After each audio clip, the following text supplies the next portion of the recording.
De misaotra ny tompo lehibe tsika noho ny fitiavany sy ny famindrapony raha nampindra amin'ny andro vaovaondray any tamin'ity androany ity. Vahiny sy mpivahintsika no eto ary tsy misy manana ny marina na de ny ray ary ndao hisaotra ny tompo fa tiantsika izy. Fahatsapan'ny zanak'Andriamanitra zany manana ny fitiavan'Andriamanitra eo amin'ny fiainany zany. Tsy hananany zao tontolo zao zany. Zany ny fifalian'ny zanak'Andriamanitra mahatsiaro fatiana. Indraindray tsy azo le fitiavana tadiavina amin'ny olombelona de malahelo, mety latsa-dranomaso mihitsy ary. Tohatra ny hoe tsy manana an'izaniza, fa rehefa mahatsapa ny fitiavan'Andriamanitra, ny fiasan'i Jesosy, ny fanahy masina eo amin'ny fiainan'ny olona anankiray de misava ny alahelo rehetra. Lasa le fifalian'ny lanitra no ao anatin'ny fiainany. Ka zany mahatonga antsika hoe ndao mihitsy hisaotra ny tompo noho izany asa mahagaga ataony amin'ny fiainantsika izany. Raha ny zavatra mahazo antsika eto de mahavery fanantenana, mahatonga alahelo tahotra ahiahy isan'andro, fa noho le famangin'ny tompo miaraka amin'ny asa mahagaga, ny vokatry ny fanaza eo amin'ny fiainantsika de mazoto foana tsika hianatra ny tenin'Andriamanitra. De zany mahatonga antsika hoe raha misy olona nanadino amin'izao fotoana izao hoe tsy nisaotra ny tompo izy fa varimbariana tamin'ity fiainany ity mbola tsy taro zao fa nomeny fotoana indray tsika hianarana ny tenin'Andriamanitra, ndao hanararoatra hisaotra azy. Ndao hiteny hoe misaotra tompo fa lehibe ianao, misaotra amin'ny asa mahagaga izay ataonao amin'ny fiainanay, misaotra fa tsy mandao anay ianao, misaotra miaro ny fanahinay, misaotra aminay isa-tsegondra. Ary mino fa matoa ianao miaraka malagasy mpiray tanindrazana aminao indray amin'ity androany ity tsy mahafoy ny ferahantsika anehoanao ny fifankatiavana de efa manana an'izany fahatsapany zany ianao. Manasa ihany koa an'ireo zay rehetra mbola zao vao tafaraka aminay amin'ity androany ity asandrato ny fiderana sy ny fisaorana ny tompo fa lehibe izy. Ny fikatsahana an'ity zao tontolo zao ty, ny fitiavana an'ity zao tontolo zao ty manakana ny olona tsy hisaotra an'Andriamanitra. Androany ny tenin'Andriamanitra mamerina ny malagasy amin'ny fahamarinana ndao hisaotra azy tsika fa lehibe izy. Faly miarahaba ny malagasy mpiray tanindrazana rehetra na ny eto toerana na hatrany ampitan-dranomasina rehetra any raiso ny arahaba tsy lany amamina atolotry ny ekipanao amin'izao fotoana izao. Mirary zahay ny mba handraisan'ny malagasy rehetra tsy hakanavaka ny herin'Andriamanitra ao anatin'izao fianarana ny teniny izao. Ka manasa anao ndao hiaraka vetivety indray tsika hiaraka aneo amin'ny tompo fa tia azy tsika ary hianatra ny teniny ary hangataka ny heriny mba hahazoantsika manatanteraka izany teniny izany. Ny fikatsahana harena sy ny vola ny voninahitra eto amin'ity zao tontolo zao ty manakana ny olona tsy ahazo ny famonjena.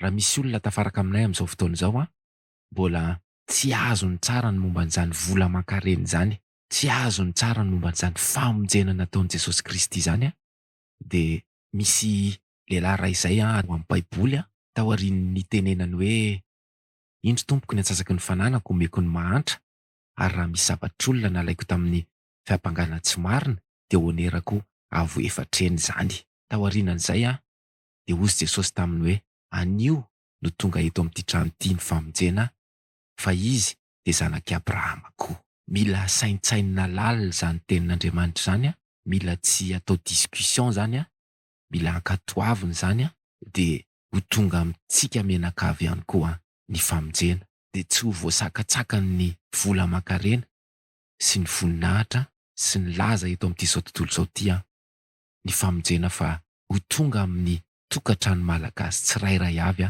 na ny eto tanindrazana na ny any ivelany any. Ndao petraka eo am-pelantanan'ny tompo ny fotoana fa mila ny fanatrehantsika ary hisaotra azy ihany koa amin'izao zavatra rehetra nataony tamintsika izao. Misaotra betsaka Andriamanitra Ray, Andriamanitra Zanaka, Andriamanitra Fanahy Masina noho ny amin'ity androany ity indray, noho ny fitiavanao, noho ny famindraponao, noho ny fiantranao de ndreto indray zahay novorianao eto na de tsy mendrika ary. mangataka ny famindrapo, mangataka famelan-keloka, mangataka fanadiovana sy fanafahana izahay amin'izao fotoana izao. Fa nalotony ity izao tontolo izao tia ny fiainanay. Jesosy io, mamelà ny heloko ny malagasy rehetra amin'izao fotoana izao.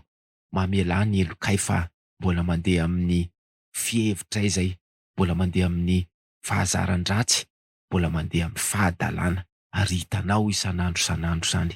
Androany izay hitodika aminao, androany izay mahatsapa fa tsy mendrika, androany izay hibebaka eo anatrehanao, mamelà ny helokay. Tompo, ndreto ny malagasy mekoka eto anatrehanao. Ndreto izahay miandrandra ny asa mahagaga izay ataonao amin'ny fiainanay amin'ity androany ity. Ndreto izahay miandrandra ny fanadiovana ny loto sy ny pentipentina rehetra amin'ny fiainanay. Jesosy io, vonjeo ny malagasy. Tompo, miasa aminay amin'ity androany ity. Nda hoe araka aminay amin'izao fotoana izao. Aza velanao rehetra izahay, milanao izahay. Jesosy, teo any an-danitra izahay, soraty any an-danitra ny anaranay, teo isan'ny mpiara-mandovy izahay. Nefa ny toetranay mbola miaina ao anatin'ny faharatsiana sy ny loto. Tompo, mekoka mamelà ny heloko ny malagasy rehetra amin'izao fotoana izao. Kasio ny tsirairay, vonjeo ny tsirairay. Jereo ny malagasy rehetra na ny eto an-tanindrazana na ny any ampitan-dranomasina rehetra any, satria ianao ilay Andriamanitra manerana an'ity izao tontolo izao ity, hanaovy asa mahagaga ny malagasy.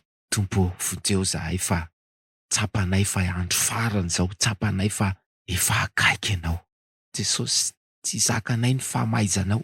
Jesosy, teo isan'ny ianao izay. Manolo tena amin'ity androany ity fa mpanota, manolo tena amin'ity androany ity fa teo afahana. Jesosy, ndao hiaraka aminay hatramin'ny voalohany ka hatramin'ny farany. Arovy izahay mba tsy ho azon'ny asa ratsy ny maizina. Tazony eo amin'ny tananao izay mba tsy hisy aharobaka. Fenoa ny herinao sy ny fanahinao masina izahay, mba hazonay manatanteraka an'izao fianarana ny Baiboly masina izao. Misaotra ry mpanjaka ny mpanjaka. Dera sy laza sy ny voninahitra no atolotra ho an'ny mpanjaka ny mpanjaka sy ny tompo, ilay mipetraka eo an-tanana ankavanan'Andriamanitra. Miahy ny malagasy rehetra, miahy ity izao tontolo izao ity. Amin'ny anaranao nanaovana izany vavaka izany, ny malagasy rehetra hanao hoe amen.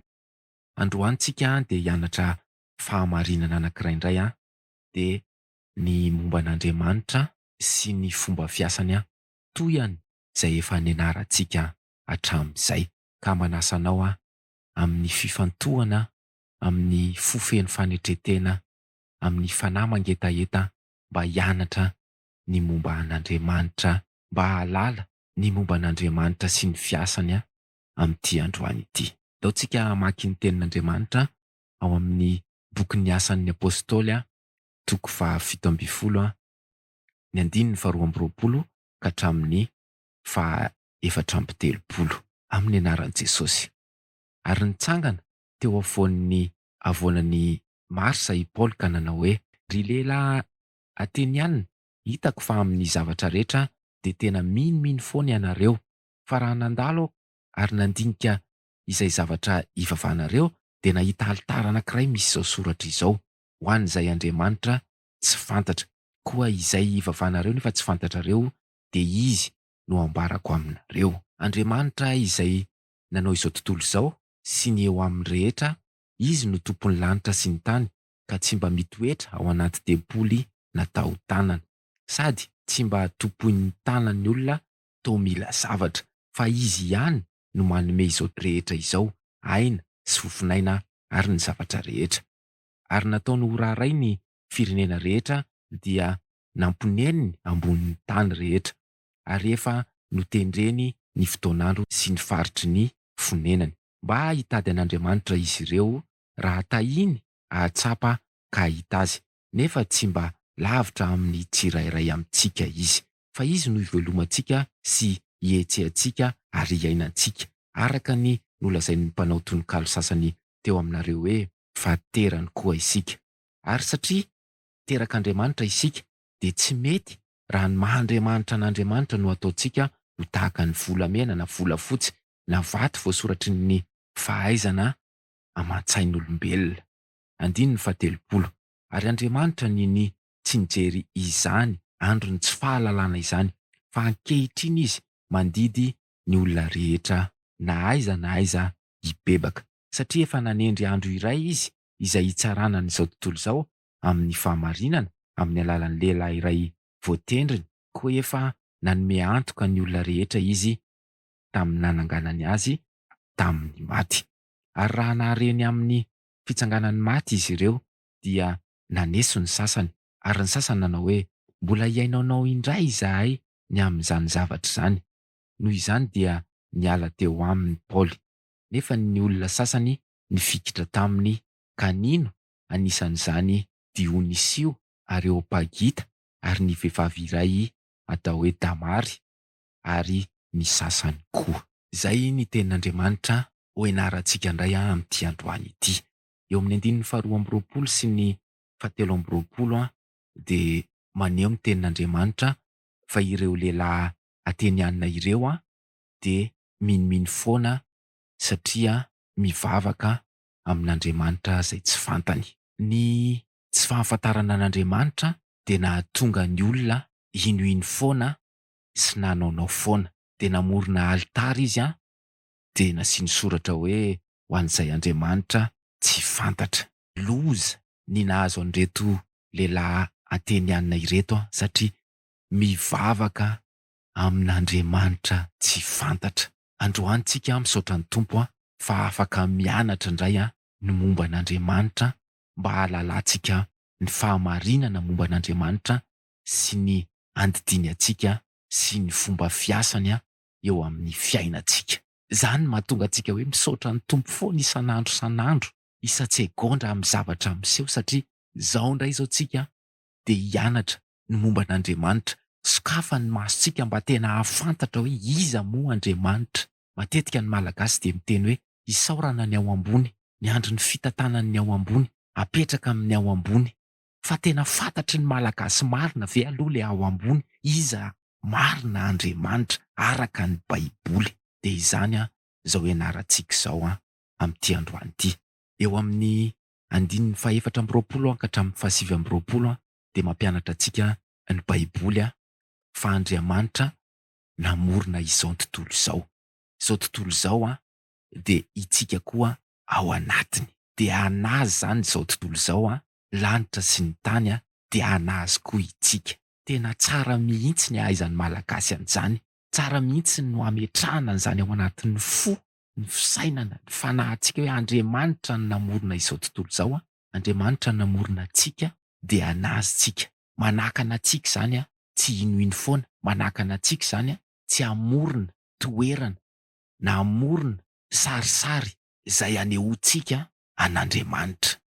Fa tongontsika dia mino direkta fa tsy misy Andriamanitra hafa fa tsy izy, Andriamanitra tokana mipetraka eo amin'ny seza fiandrianany any an-danitra. Hozy ny teny novakitsika teo hoe tsy mba mipetraka ao anaty tempoly na taon-tanana izy, any an-danitra Andriamanitra no mipetraka. Tsy tompon'ny tanan'olona toa mila zavatra, tsy itsika mihitsy izay noforoniny sy ny zavatra rehetra eto ambonin'ny tany izay noforoniny no hanamboamboatra sy anitanita-kevitra amin'ny zavatra tokony ho atao amin'Andriamanitra. Izy no manome izao rehetra izao, aina sy fofinaina ary ny zavatra rehetra, ka tsy le zavatra noforoniny sy le zavatra omeny indray no amboamboarin'ny ny olombelona mba hanaovany fanompoana an'Andriamanitra. Izy no manendry ny fotoan'andro sy ny faritry ny fonenantsika. Manana ny fetra izay hiainany eto ambonin'ny tany,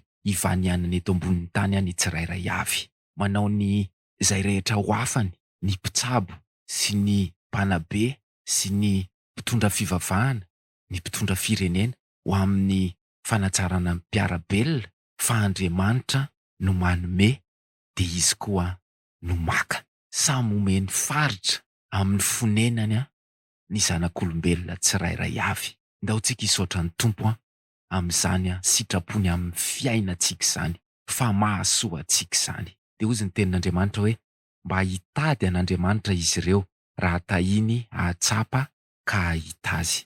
Inona ny asantsika? Inona ny antom-pivelomantsika? Inona ny raison de vivre de notre existence? Mba hitady an'Andriamanitra. Misy olona ve tafaraka aminay eto amin'izao fotoana izao? Efa mba priorité de priorité ve ny fitadiavana an'Andriamanitra eo amin'ny fiainany? Raha manao lista ve izy de ery amin'ny voaloha lista ery ny fitadiavana an'Andriamanitra, fa izany no antom-pisitsika ny hitady an'Andriamanitra. Misaotra ny tompontsika fa ampianariny an'izany. Tsy fantatra zao tontolo zao zany, fa misaotra ny tompontsika fa no hazavainy ny masontsika de mahafantatra zany tsika androany fa hitady an'Andriamanitra no antom-pisitsika. Ary ny tena mahafinaritra de ozy ny tenin'Andriamanitra hoe tsy mba lavitra ny tsirairay amintsika izy. Misaotra ny tompontsika fa mahatsapa an'izany. Misaotra ny tompontsika fa mahafantatra an'izany. De zany ny fifalian'ny zanak'Andriamanitra araka ny vakitsika teo hoe ozy ny tenin'Andriamanitra hoe tsy mba lavitra ny tsirairay amintsika izy. Izy no ivelomantsika sy hetsentsika. Fahatsapana lehibe zany. Zany mahatonga antsika hianatra ny teniny foana, zany mahatonga antsika tsy horeraka mihitsy hianatra ny tenin'Andriamanitra, zany mahatonga antsika hikatsaka ny fanjakan'Andriamanitra, zany mahatonga antsika hitady azy satria sy hihetsehantsika. Eo amin'ny 9:20 dia ozy ny tenin'Andriamanitra hoe tsy mety raha ny maha-Andriamanitra an'Andriamanitra no ataontsika ho tahaka ny volamena na volafotsy na ny vato voasoratry ny fahaizana aman-tsain'olombelona. Tsy mahazo mamoroporona toerana sy zavatra heverintsika fa tsaratsara sy madio sy mendrika ho an'Andriamanitra isika mba hoentintsika hanompoana azy. Tsy tsika mihitsy, tsy ny zavatra noforoniny isika sy ny zavatra eto amin'izao tontolo izao no hoentintsika hanehoana ny maha-Andriamanitra an'Andriamanitra. Tahaka an'ireto lehilahy atenianina reto, tsy mahafantatra an'Andriamanitra izy dia nandeha tamin'ny saim-patany ny nanehoany an'Andriamanitra amin'ny maha-Andriamanitra azy. Ka zava-dehibe mihitsy izao fianarantsika mba hahafantarantsika ny maha-Andriamanitra izao, mba tsy hanaovantsika zavatra tsy araka ny sitrapon'Andriamanitra. Andriamanitra lay avo indrindra, tompon'ny fahefana, tsy hairefesina, ve dia ho sahantsika ny aneho an'izany amin'ny fomba fisainantsika sy toerana eto ambonin'ity tany izay namboariny ity? Non, androany mampianatra ny tenin'Andriamanitra. Raha mbola misy olona amin'izao fotoana izao tsy mahafantatra an'Andriamanitra ka manaonao foana, maneoneo foana ny mahan'Andriamanitra an'Andriamanitra amin'ny saim-patany dia tonga ny tenin'Andriamanitra amin'ity androany ity mamerina ny malagasy amin'ny fahamarinana fa Andriamanitra dia any an-danitra. Izy nahary izao tontolo izao azy izao tontolo izao izy no mamelona antsika, miahantsika isan'andro isan'andro. Azy itsika ka tsy tokony itsika mihitsy no aneo izany maha-Andriamanitra azy zany amin'ny fisainantsika. Ka andao hianatra hoe iza Andriamanitra, inona ny andidiny antsika, ahoana ny fomba fiasany eo amin'ny fiainantsika, dia tsy hahatonga antsika izany inoino foana sy anaonao foana ny mikasika an'Andriamanitra. Fakapanahy ho an'ny kristianina no hoe efa fantatra Andriamanitra fa Andriamanitra nahary an'izao rehetra izao nahary antsika. Dia matetika mijanona eo, fa le hoe mitady azy matetika voasolon'ny vola aman-karena sy ny voninahitra ny fitadiavana an'Andriamanitra. Ka mampatsiahy indray ny tenin'Andriamanitra amin'ity androany ity fa ny antom-pivelomantsika dia ozy ny tenin'Andriamanitra hoe mba hitady an'Andriamanitra izy ireo raha tahiny mahatsapaka ahita azy. Tena mila manana fahatsapana mihitsy zany hoe nahita an'Andriamanitra dia Andriamanitra miasa eo amin'ny fiainantsika isan'andro isan'andro. Fa tsy fotsiny hoe akinona amin'ny ao ambony na hoe ny sitrapon'ny ao ambony. Le fitenenana hoe ny ao ambony zany mila arahana fahatsapana amin'ny fiasan'Andriamanitra amin'ny fiainantsika, satria ozy ny tenin'Andriamanitra hoe tsy mba lavitra ny amin'ny tsirairay amintsika izy. Izy no ivelomantsika sy hihetsehantsika. Ka noho izany dia mandidy ny tenin'Andriamanitra ary amin'izao fotoana izao eo amin'ny 130 dia ozy ny tenin'Andriamanitra hoe ary Andriamanitra ninitsy nijery izany andro ny tsy fahalalana izany, fa ankehitriny izy mandidy ny olona rehetra na aiza hibebaka. Satria efa nanendry andro iray izy izay hitsarana izao tontolo izao amin'ny fahamarinana amin'ny alalan'ny lehilahy iray izay voatendriny, koa efa nanome antoka ny olona rehetra izy tamin'ny nananganany azy tamin'ny maty. Tsotra ny didin'Andriamanitra androany mandidy antsika rehetra izy na aiza na iza hibebaka. Ilay tsy fahalalantsika teo iny dia Andriamanitra niny tsy nijery izany andro ny tsy fahalalana izany. Ndao isaotra ny Tompo fa izany anie le fitiavany. Andriamanitra mihitsy no niny tsy nijery izany andro ny tsy fahalalana izany, fa mandidy ny olona rehetra n'aiza hibebaka. Androany ndao tsika isaotra ny Tompo noho izany famindrapony izany, dia ndao hibebaka. Zay ny zava-dehibe zay. Inona ny tokony ho ataontsika? Mibebaka. Ndao hangataka amin'ny Tompo hoe ampianaro mibebaka izahay. Tompo amin'ity androany ity, ampianaro mibebaka ny malagasy. Tsy ataotao foana ny mibebaka, fa mila mangataka tsika amin'ny Jesosy hoe ampianaro hibebaka. Impiry moa tsika no mibebaka? Impiry ny tena faifain-javatra dia mibebaka fa miverina amin'ny fahazaran-dratsy sy ny fahadalana ihany. Fa androany mangataka tsika Jesosy hoe ampianaro mibebaka amin'ny malagasy, ary mino tsika satria izy no niteny, satria izy no mandidy, dia ampintsika amin'izany etaetantsika sy izany fibebahantsika izany. Raha misy olona tafaraka aminay amin'izao fotoana izao manana fanahiana hoe ahoana ny fomba fibebahana rehefa tena vonona hibebaka ny olona anankiray, Jesosy manatrika azy eo. Ny anjarantsika dia manapa-kevitra fotsiny hoe hibebaka androany, le reste Jesosy ihany no manao azy. Satria efa nanendry andro iray izay hitsarana izao tontolo izao amin'ny fahamarinana izy. Le fisirisiriana, le beloha, le discussion, le commentaire dia mampitandrina ny tenin'Andriamanitra fa misy andro anankiray hitsarana izao tontolo izao. Tsy misy afaka amin'izany fitsarana izany amin'ny alalan'i Jesosy. Ndao tsika ho mpaka-to, ndao hangataka ny Tompo mba hiasa amintsika izy. Jesosy jereo mihitsy ny malagasy amin'izao fotoana izao. Jesosy mangataka ny famindraponao lalina mihitsy izahay, amela ny elokay noho ny toetranay. Tompo tsy mba pentipentina ny mahazo anay amin'izao fotoana izao fa tena loto, ka mangataka ny famelan-keloka izahay. Ndao hiara hiombon-kevitra, ndao hiara hiombom-bavaka isika malagasy fa mahaloto tsika. Ny zavatra hitantsika, ny zavatra iainantsika isan'andro, ny toe-tsaina, ny toe-po, ny toe-panahy, mahaloto. Dia androany Andriamanitra mandidy antsika hibebaka. Dia mbola ho be discussion ihany ve tsika? Dia mbola hiziriziry ihany ve tsika hanary ny tenantsika any amin'ny elo? Rehefa tonga ohatr'izao ny tenin'Andriamanitra mandidy ka miziriziry ny olona anankiray tsy mety mibebaka, dia izy mihitsy no manary ny tenany any amin'ny elo. Misy fotoana Andriamanitra manary ny olona any amin'ny elo, fa misy fotoana ihany koa ny olombelona mihitsy no misafidy andeha ho any amin'ny elo. Mahazo tombony tsika androany na ampianaro ny Tompo ny fahamarinana momba an'Andriamanitra, ny didiny, ny asa mahagaga ataony amin'ny fiainantsika isan'andro dia ndao tsika hisaotra azy. Eo amin'ny 2:20 dia hozy ny tenin'Andriamanitra hoe arahana re ny fitsanganan'ny maty izy ireo, dia naneso ny sasany ka nanao hoe mbola hiainanao indray izahay ny amin'izany zavatra izany.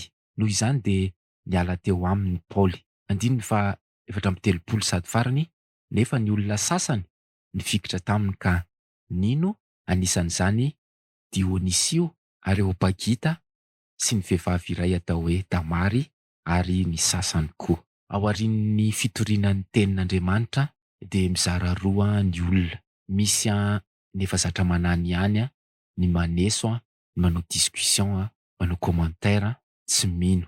Fa misy kosa ny olona mino. Mino fa ianao mino ianao. Tsy isan'ireo izay tsy mino ianao fa mino. Ary mangataka amin'ny Tompo mihitsy ianao ny hanaovany asa mahagaga amin'ny fiainanao sy ny tehirizana anao hatramin'ny farany. Loza ho an'izay tsy mino fa reo dia hanana ny anjarany any amin'ny elo. Androany mbola tiantsika ny Tompo miantra antsika izy tiany tsisy overina dia ny ray ary ny malagasy dia nalefa ny ray ny teniny. Ndao hibebaka fa Andriamanitra efa niny tsy nijery reo androny tsy fahalalantsika. Ndao petraka eo am-pelantanan'ny Tompo izany teny izany fa sao dia alainy ny devoly. Jesosy eo miondrika izahay, mekoka izahay, misaotra, midera sy mankalaza, manome voninahitra ny anaranao. Misaotra betsaka fa tianao izahay. Misaotra betsaka fa tsapanay ny herinao, tsapanay ny fitiavanao, tsapanay ny fanahinao masina miasa aminay, mampiaika anay fa mpanoty izahay, tsy nahalalanao izahay ka tokony hibebaka. misaotra mbola mandidy anay androany. Ka indreto zahay manolo tena, Jesosy io reto ny malagasy mekoky eto anatrehanao, anolo tena hibebaka. Jesosy tsy hainay nefa ny mibebaka fa efa nataonay foana zahany, fa mbola ny ataonay ihany ny ataonay. Androany mamindra-fo aminay, ampianaro mibebaka izahay. Jesosy io aza velanao rereto zahay fa ampianaro mibebaka. Jesosy manatrehanay an'izao androany zao. Jesosy io avy eto ampibebaka ny malagasy rehetra, irao ny fanahinao masina fenoin'ny herinao izahay hibebaka. Tompo mamindra-fo aminay fa tsy mahay mibebaka izahay. Mamindra-fo aminay fa tsy manana ny herinao, tsy manana ny fanahinao masina izahay hoentinay mibebaka. Androany nampianarinao izahay. Tohana ny fo Jesosy amin'ny fitiavanao. Mekoky izahay, misaotra betsaka. Raha izahay izao no mbola tratrin'ny zao androany zao, nampianarinao, novorianao teto miaraka amin'ny fitiavana sy ny famindram-polalina, dia tena mekoky izay Jesosy, satria tena tsy iza mihitsy izahay. Tompo, misaotra betsaka niaraka taminay hatramin'ny voalohany ka hatramin'ny farany. Misaotra ny fanatrehanao Jesosy io. Tehirizo eo an-tananao izahay mba tsisy harombaka. Tehirizo izahay mba haharitra hatramin'ny farany, satria izay maharitra hatramin'ny farany no vonjena. Raha zao zavatra efa hita sy iainana izao Jesosy tena sarotra fa izahay manana mpanjaka dia faly izahay, mahery izahay, hitsangana izahay noho ny fanampianao. Misaotra betsaka. Ny dera sy laza sy ny voninahitra mandrakizay ho an'ny mpanjaka ny mpanjaka, tompo ny tompo, ilay manana ny fahefana tsy hay refesina eo an-tanany. Misaotra betsaka. Amin'ny anaranao nanaovan'ny malagasy an'izany vavaka izany, tsika rehetra na hoe amen. Mankasitraka anao niaraka tamin'ny malagasy mpiray tanindrazana rehetra, naneho ny fitiavana ary tsy niova radio ianao fa niaraka taminay teto. Mametraka ny mandram-piaona ny ekipa rehetra fa mbola manantena ny fankahita aminao, ary daontsika hibebaka fa Andriamanitra efa nini tsy nijery izany andro ny tsy fahalalana izany.